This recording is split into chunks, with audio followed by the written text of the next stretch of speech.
As we speak right now, what is the sentiment like? Did the festive season give you sort of a boost? How are things doing? I think we continue to grow. We continue to expand. I think the last quarter we opened 19 new stores. We opened in 5 new cities. In terms of numbers, yes, I think overall the industry and retail did see a softening the last quarter. We have been innovating across the board and that has paid dividends for us. So we are quite happy with where we are and in terms of the consumer sentiment. Recently, when I spoke to Mr. Sunil D'Souza also, he did mention that, urban discretionary slowdown, right? That has also sort of impacted Starbucks, QSR in general, and Starbucks has been no exception there, where people are not coming that often out to, the stores. So taking that into light, how are you now strategizing to sort of bring more consumers back to the stores? For us, it is about if we want new consumers to come in, we need to grow the category, right? Because that is how we'll get new consumers to come to the stores, and mainly as we expand into newer markets and newer areas. So I think our strategy has been to innovate on various fronts. I think the first area that we have innovated is in terms of the store format. And if you look at the store format, we have the Reserve store right at the top, which gives the unique experience, the coffee forward story. We now have launched what we call the experiential stores, which is in Dhanraj Mahal and in Punjabi Bagh in Delhi. We have opened our first store in Manali, which is in a hill station, which is also our greener store. So that is one part of the innovation, to get new consumers to grow the category. The second part of that is in terms of innovations that we have done in food. We realized that one of the occasions where we could play a more critical role is during the brunch hours. So we have a whole lot of sourdough sandwiches. We have the classic sandwiches. And finally, I think innovation on the beverage front. I talked about the Indian flavors. We also launched the Refresher for the Gen Z, which is a non-dairy, lighter drink, colorful, which is what they prefer. We have been trying to grow the cold brew category. The fact that we are growing shows that we are confident that many of these are working. How do you then see translating maybe over the next quarter or so into better footfalls, into better same-store sales?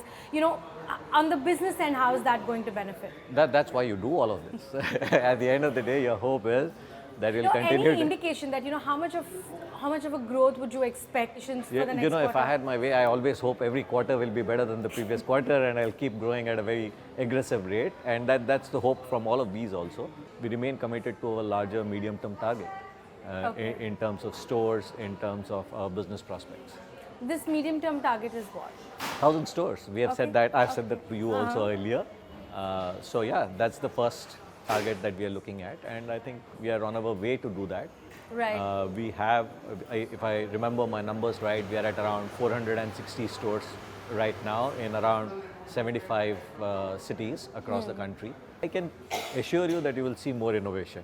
Okay. Right through in terms of food, beverage, store format. We'll continue to do that. I think that's the only way to grow and be relevant. I think this time also, though we saw some growth in revenue, I think losses also surged about 1.3x. When do you expect roughly the Tata Starbucks business to turn profitable? We are clear in terms of what the path is. We know that we are profitable at a cash level. So we'll continue to drive that. There is a lot of work that we have done in terms of improving profitability and middle of the P&L. I think we are on the right track. I think we are well on our way to that. So maybe in a year. Your guess is as good as my guess. So. All right, fair enough.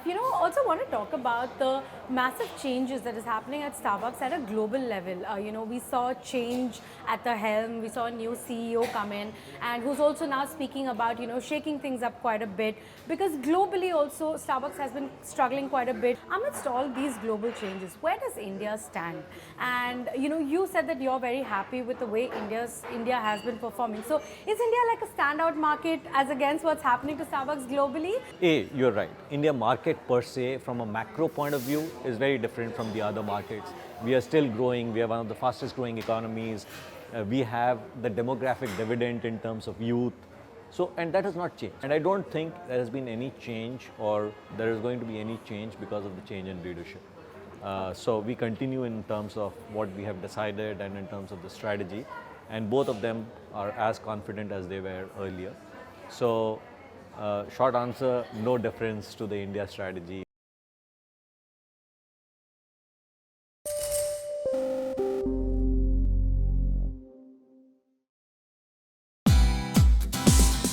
Thank you for watching CNBC TV 18.